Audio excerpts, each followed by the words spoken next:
Lieutenant Colonel Pierre J. Mendy died earlier Monday morning. The army in the statement said he was 57.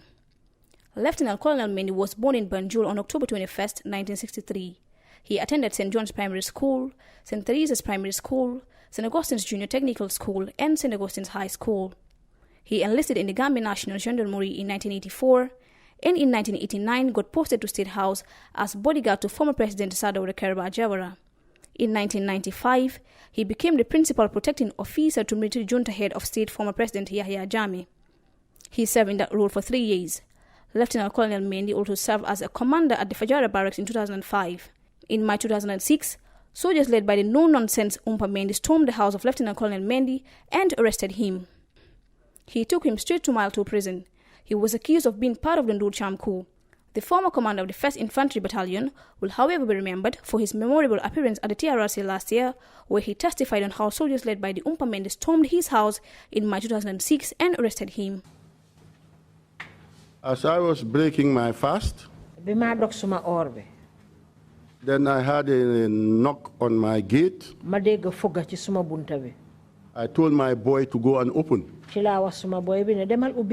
That is my son, who was 10 years old. And all the soldiers knew him. For 10 to 15 minutes, he was standing at the gate.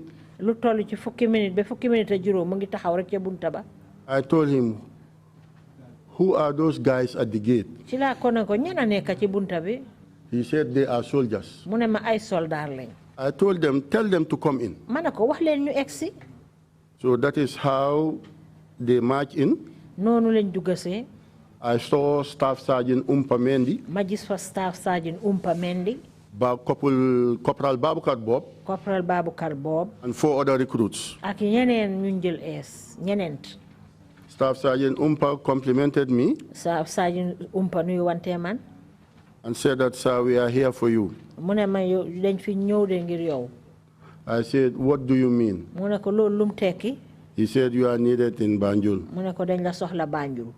I said, I was just breaking my fast. Can I just drink water? He said, no, it's urgent, let's go.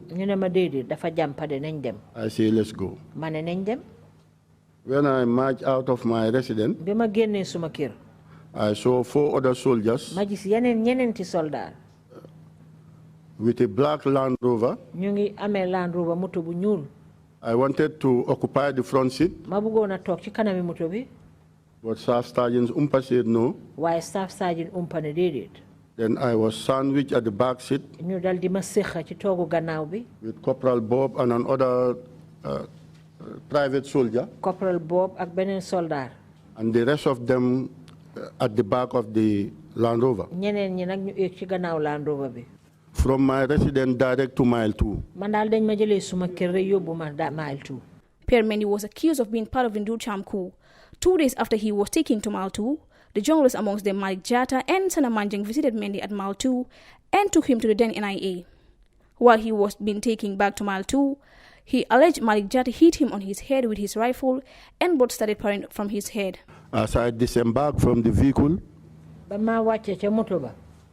Malik Jatta tried to sweep my leg off the ground. On 2 occasions, but I was still firm on the ground. When we entered the reception,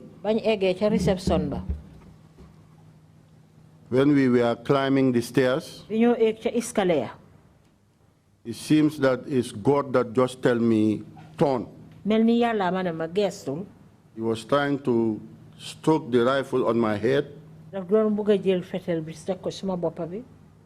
And I raised my hand with the handcuff and bang it off. And Sana Manjang told him to stop. And we went up. They led me through a door. Malik Jatta caught me by surprise. I did not hear even a noise. He used the cockle handle of the rifle mu dal di jël li nga xam ne moo di loxo fetel bi. and bashed my head.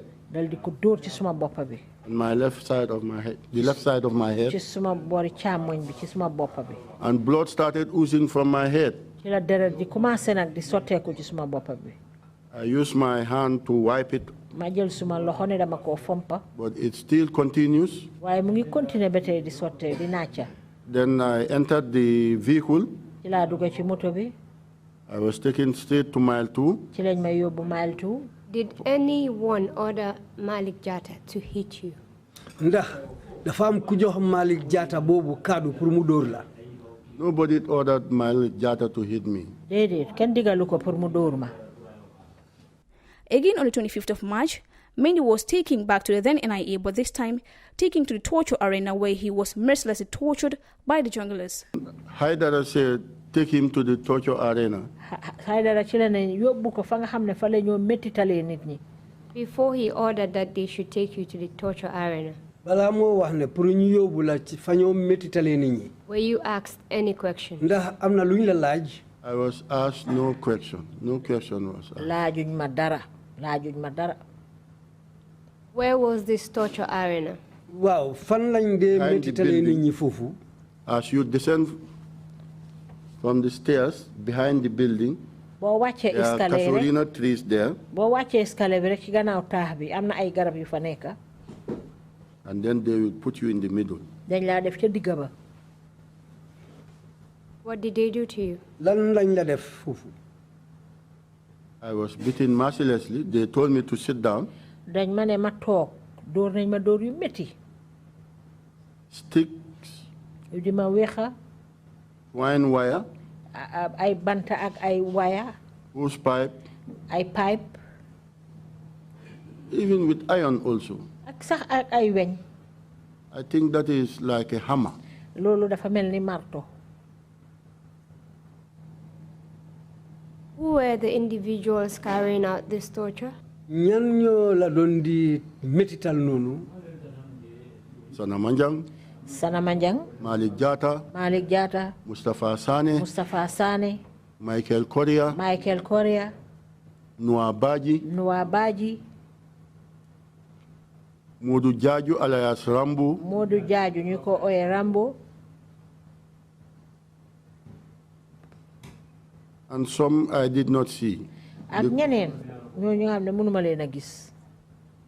Mendy actually knew about the coup, but he said he took it as a joke because he was a commander and all commanders are invited to the army headquarters for a meeting if there is any operational issue. The Truth, Reconciliation and Reparations Commission will submit its report to President Barrow on the 30th September.